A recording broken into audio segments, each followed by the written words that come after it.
This is Munson with Munson Music, and we're going to talk about how you can play a song called Keep Away From This Girl by R5.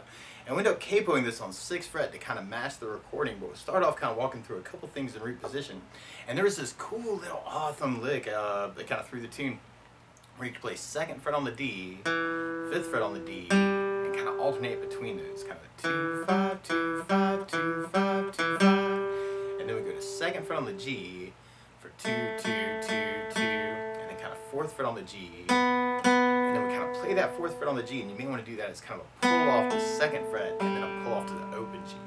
So I'm kind of playing 4th fret on the G, letting my finger fall off the string to carry the sound back, and then letting my 1st finger fall off the string to kind of carry the sound back. It's kind of all on one pick. So all together you got kind of 2, 5, 2, 5, 2, 5, 2, 5, 2, 2, 2, 2, 4, 4, 4, 2.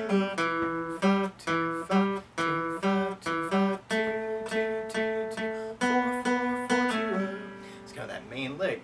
And if you wanted to back that up with chords, you'd start on an E minor chord. And normally you do that 1st finger on the A 2nd, 2nd finger on the D 2nd, and if you strum all those together, that sounds an E minor chord, and it sounds really sad. Now you may also dig on adding in the 3rd finger on the B 3rd, pinky on the high E 3rd, kind of working that as an E minor 7. And then from the E minor, we can go into a B 7 chord. Normally you do that 1st finger on the D 1st fret, 2nd finger on the A 2nd fret, 3rd finger on the G 2nd, pinky on the high E 2nd, and if you strum the A string to the high E string, that sounds a B7 chord. It sounds really nasty.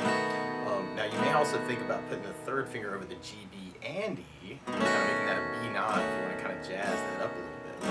And through that intro, actually, there's a couple different strumming options you may want to think about. You could do kind of a down count, kind of a E minor 2, 3, 4, 5, 6, 7, 8, B7, 2, 3, 4, 5, 6, 7, 8, E minor, B7. Or you could use a strum pattern. And one of my favorite strum patterns for a 4/4 like this is down, down, up, up, down, up.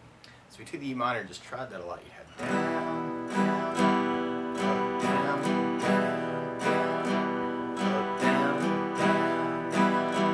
up, down.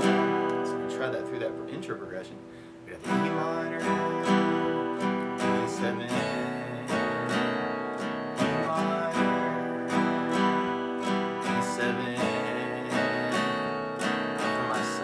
really excited by the song, and so I gravitate towards something called a 16th note strum pattern. And what I mean by that is if you're tapping your foot to the beat, right now we're dividing that beat into 2 parts with our down, down, up, up, down, up. So kind of 1, 2, 1, 2, and that's called an 8th note. What a 16th note is where you divide that into 4 parts. 1, 2, 3, 4, 1, 2, 3, 4. And one of my favorite 16th note strum patterns is a long down, down, down, up, up, down, down, up, down. And what I mean by that is if you take the E minor and do it down for 4. 1, 2, 3, 4, 1, 2, 3, 4, 1, 2, 3, 4. That's what you'd be doing on the 1st beat. And on the 2nd beat, you do it down on 1, down on 3, up on 4. So we go 1, 2, 3, 4, down, down, down, down, down, down, up on 2, down on 3. So we're going 1, 2, 3, 4, 1, 1, up, down, 1, up, down. And then on the last beat, you go down it right along with the 1, 2, 3, 4. So down, down, down. So all together, you got down, down, down, down.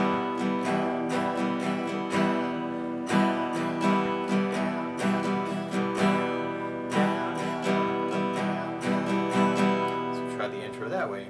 You have an E minor,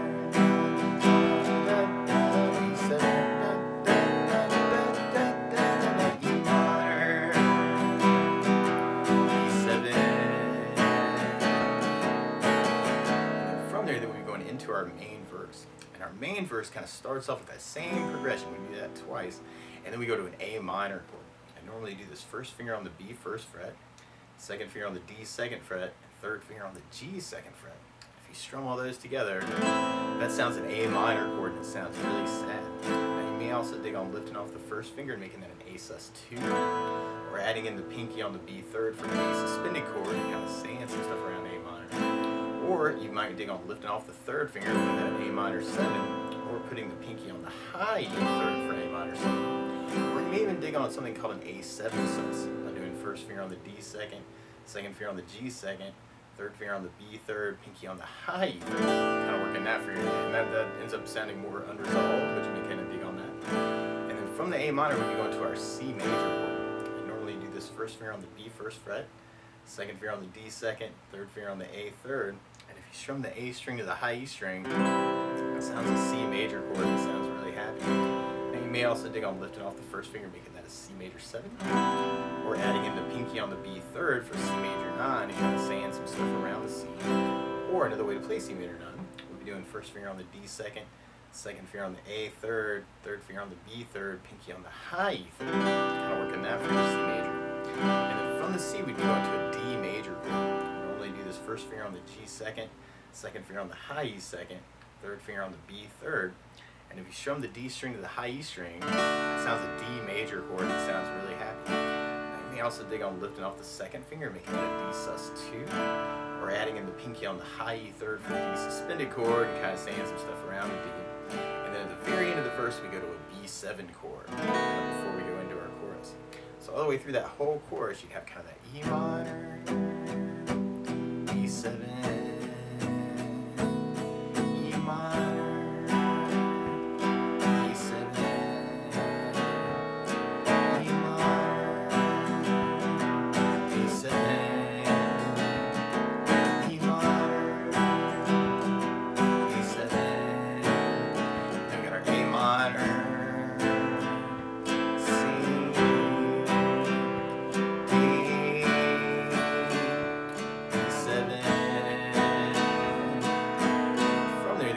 D, our chorus, which kind of mixes up a couple of those things we've been talking about. So we have E minor, C, A minor, E7, E minor, C, A minor, E7. And from there, we'll be going back into our intro, back through our verse, and back through our chorus, until we get to kind of this cool little solo progression, which kind of mixes things up a little bit. We start out on the E minor, and then we go to C, and then we go to a D, but then we go to a G major chord. I normally do this first finger on the A second finger on the low E third finger on the high E third. And if you strum all those together, that sounds a G major chord and it sounds really happy. You may also dig on putting third finger on the B third, pinky on the high E third, and kind of working that for your G major. And it's almost like the G and the B7 kind of half there, so you could do kind of a 4 down count on each of those chords. Or if you're doing the down, down, up, down, you may want to do just a down, down, up on each of those chords. Or if you're doing your 16th pattern, you may dig on kind of doing a down, down, down, up on each of those chords. So all the way through that solo part, you have the E minor, C,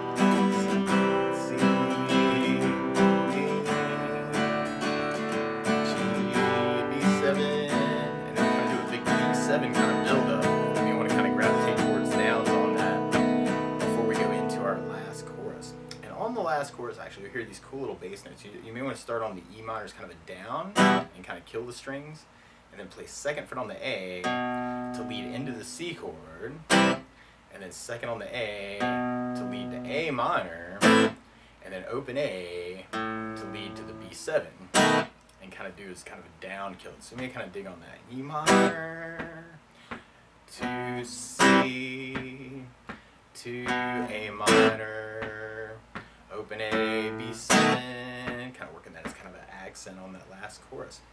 And then from there we'll be going into our intro for our outro. Now the weird part is to play along with R5, and I was kind of working off a live cut of them doing this. Instead of starting on an E minor chord, you start on an A sharp minor chord. So to play along with the recording, what you want to do is take a capo, and if you put the capo on dun dun dun dun, a 6th fret, then now your E minor is really an A sharp minor, and your B7 is really an F7, and your A minor is really a D sharp minor, and then the C major is really an F sharp major, and your D major is really a G sharp major, and your G major is really a C sharp major. But take it from the very beginning, you may want to kind of work that intro lick, and actually now you'd be working it really from the 8th fret to the 11th fret when you start, but kind of thinking still that 2 5 2 5 2 5 2 5 2 2 2 2 4 4 4 2 2 5 2 5 2 5 2 5 2 2 2 4 4 4 2. Or you could just back that up with the chords with kind of that down idea, E minor, B7, or the down down up up down up, E minor, B7.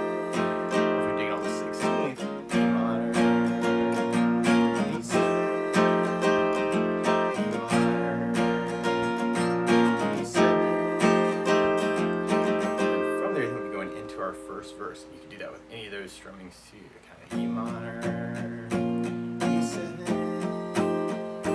E minor, B7, E minor, B7, E minor, B7. Then we got our A minor,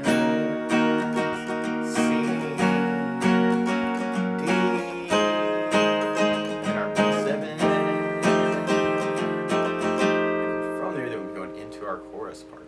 So you have that E minor, C, A minor, B7,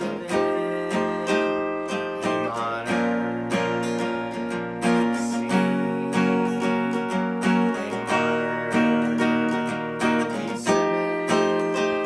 And then from there, we'll be going into kind of a little intro return. You maybe want to bring back that lick.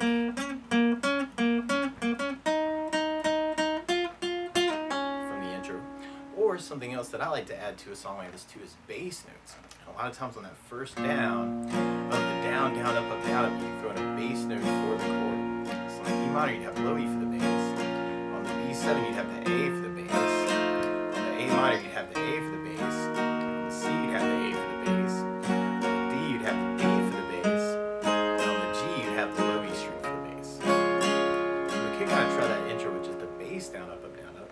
We'd have E minor, B7 with an A bass, E minor with an A bass, B7 with an A bass. Or if you're digging on the 16th feel, you could add basses to that and make it a bass, down, down, up, down, down, up, down, or bass, bass, down, down, up, down, down, down, or bass, bass, down, down, up, bass, down, up. So we try it that way. E minor,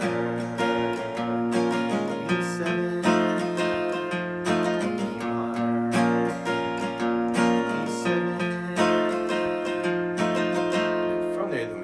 Our next verse, and you can really use either one of those patterns. So you have E minor, B7, E minor, B7, E minor, B7, E minor, B7. Then we got A minor, C, D,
doing those bass notes we were talking about there, kind of E minor, and then the 2 on the A to the C, 2 on the A to the A minor, and then open A to the 2 for the B7. Kind of digging on that.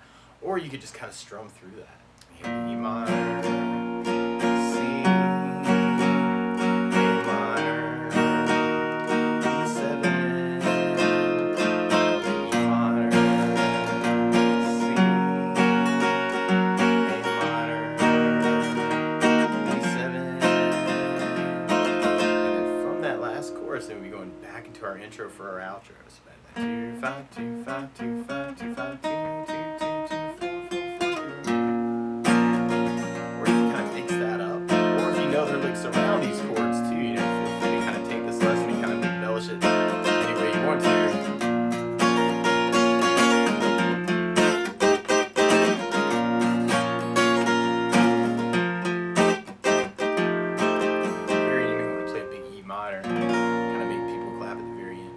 That's the basics of how you get strummed through Keep Away from This Girl by R5. So good luck.